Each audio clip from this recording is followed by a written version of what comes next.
Wakil Ketua TPN dan Ketua Relawan, Saudara Mustar Bona Ventura, Wakil Ketua TPN Bandar Maput, Saudara Irwin Usman, makasih Pak Irwin, Kepala Divisi Program yang mewakili Pak Basara, kemudian Bapak Ibu Kepala Divisi PKRTP, lalu tamu-tamu VIP. Di sini ada Pak Petrus, teman saya ini sering ketemu, Pak Marcel Wawo, kemudian Ibu Rine Bato, mana tadi ada sih? Oh ya, Ibu Rine Bato, Bapak Yosef Joa Dobe Ngole, terima kasih Pak.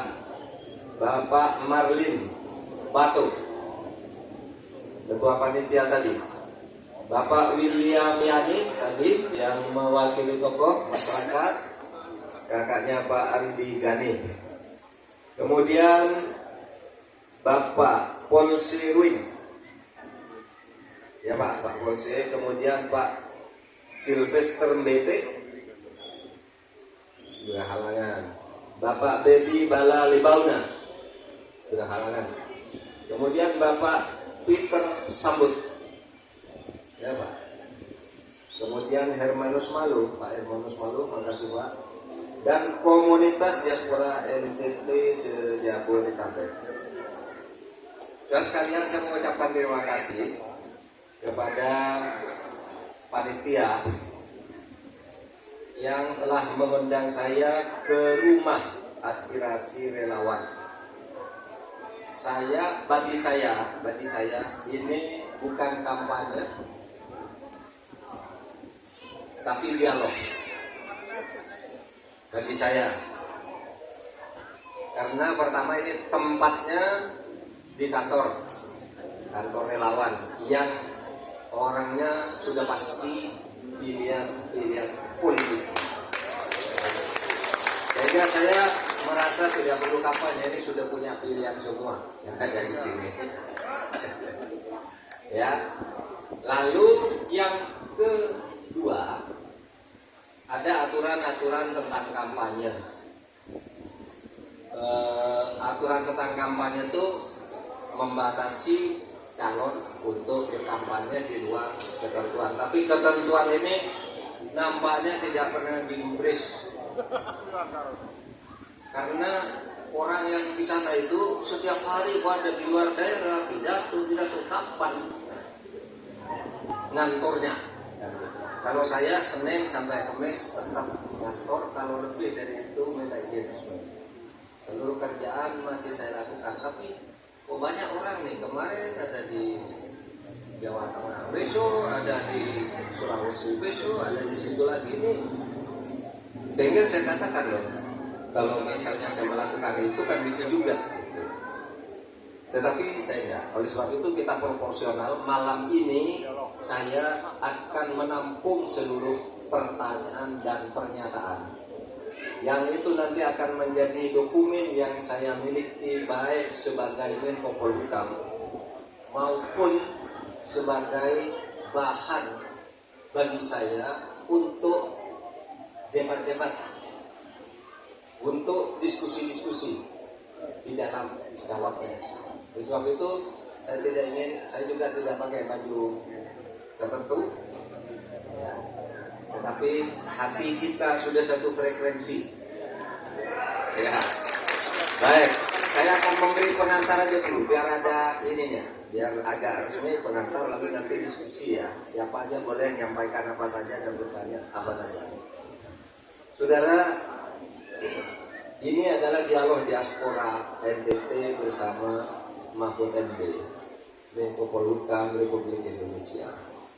Indonesia memiliki wilayah membentang dari timur ke barat, dari utara ke selatan, dari Sabang sampai Merauke, dari Pulau Rote sampai Miangas. Daratan, lautan, dan kepulauan mengisi wilayah Indonesia yang dihuni oleh penduduk dari beragam suku, agama, dan kebudayaan. Adalah menjadi tanggung jawab negara untuk senantiasa menjaga keberagaman masyarakat agar tetap dalam satu ikatan kebangsaan, yaitu Indonesia. Saudara sekalian, hal itu dilakukan dengan melindungi segenap bangsa dan seluruh tumpah darah Indonesia serta mewujudkan sosial bagi seluruh rakyat Indonesia. Setiap wilayah, termasuk NTT, memiliki hak yang sama atas pembangunan, kesejahteraan, dan kemajuan. Perbedaan lokasi geografis, perbedaan suku dan budaya tidak boleh melahirkan perbedaan akses terhadap pembangunan dan kesejahteraan. Namun demikian harus diakui, kondisi kita saat ini belum mencerminkan kesetaraan dan pemerataan antar wilayah. Hal itu dapat dilihat dari pertumbuhan ekonomi. 80% disumbang oleh wilayah barat Indonesia, sedangkan dari wilayah timur pertumbuhan ekonomi itu hanya disumbang 20%. Perekonomian dari keseluruhan 100% itu masih berpusat di Jawa yang menyumbang 57% dari perekonomian nasional. Ketimpangan inilah yang mengakibatkan beberapa wilayah masih ada kondisi di bawah rata-rata nasional. Salah satunya adalah Provinsi Nusa Tenggara Timur. Ini ke depan tentu harus diubah, karena setiap wilayah Indonesia adalah bagian dari bangsa dan negara Indonesia yang harus diperlakukan sama. Setiap daerah, apalagi Provinsi NTT, itu memiliki potensi besar baik dari sisi keindahan dan kekayaan alam maupun dari kekhasan budayanya. Provinsi NTT saat ini secara geopolitik juga menempati posisi strategis karena berbatasan langsung dengan negara lain yang tentu mengemban peran di bidang pertahanan, keamanan, ekonomi, dan diplomasi. Potensi tersebut kita yakini dapat dikembangkan untuk menumbuhkan perekonomian dan mewujudkan kesejahteraan sosial yang adil. Yang diperlukan adalah keberpihakan kebijakan. Keberpihakan kebijakan untuk mendorong peningkatan pertumbuhan ekonomi berbasis kekayaan dan keberagaman daerah. Itulah antara lain yang dapat dilakukan, yaitu dengan cara memperkuat infrastruktur yang diperlukan sesuai dengan kondisi kewilayahan setempat, sehingga dapat mendatangkan pelaku ekonomi yang mampu menyerap tenaga kerja dan meningkatkan kesejahteraan. Hal itu harus dilakukan dengan peningkatan kualitas dan kapasitas sumber daya manusia, sehingga mampu melakukan inovasi mandiri serta mengakses pertumbuhan ekonomi tanpa meninggalkan kelestarian alam. Kebijakan dan keberpihakan tersebut tentu saja membutuhkan dukungan semua pihak, khususnya putra-putri NTT yang telah sukses.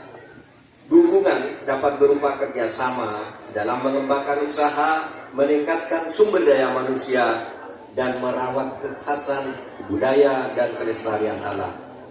Dukungan ini penting untuk masyarakat agar masyarakat bisa mandiri sehingga tidak mengalami ketergantungan terhadap investor dari luar yang terkadang kurang memperhatikan aspek kelestarian alam. Saudara, itu pengantar singkat dari dialog saya pada malam hari ini. Saya melihat bahwa potensi ekonomi kita untuk tumbuh lebih dari 6% setiap tahun itu sangat mungkin dari hitung-hitungan perbandingan antara sumber daya alam, sumber daya manusia jika dikelola dengan benar. Yang menurut catatan saya, kenapa sekarang ini masih timpang?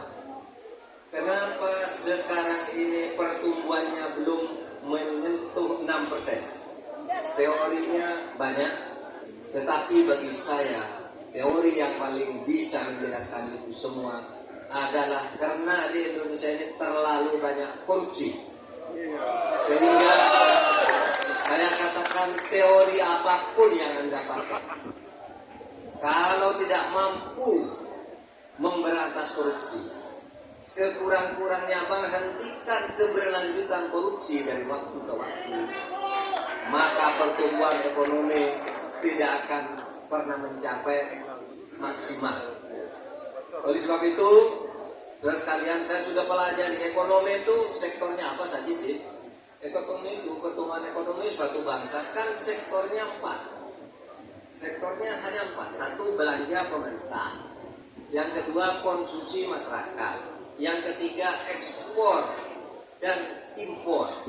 Ya, yang ketiga ekspor dan impor, dan kemudian digitalisasinya yang diperlukan di situ.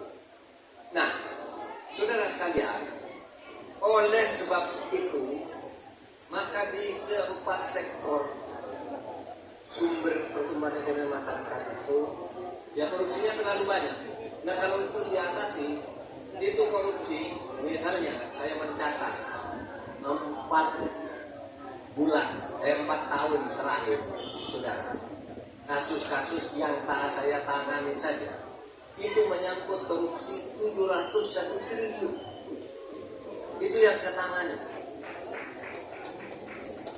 termasuk diantaranya BLBI dan lain-lain, saudara. Sehingga kalau ini 701 triliun kita bisa selamatkan lalu bagi ke UKM-UKM di bawah, itu pertumbuhan akan cukup bagus, pertumbuhan ekonomi. Lalu ada yang bicara pemerataannya bagaimana Pak? Ya, pemerataannya itulah dalam pandangan saya, pemerintah ke depan ke atas untuk pengusaha-pengusaha dan perusahaan besar itu biar mengerjakan pertumbuhan. Kelebihan dari pertumbuhan ini kita yang membagi untuk pemerataan ke tingkat bawah, termasuk mengatasi ketimpangan antar satu daerah dengan daerah lain, termasuk tentu saja NTT yang harus menjadi bagian dari prioritas utama untuk pembangunan ke depan. Demikian pengantar dari saya. Silakan sekarang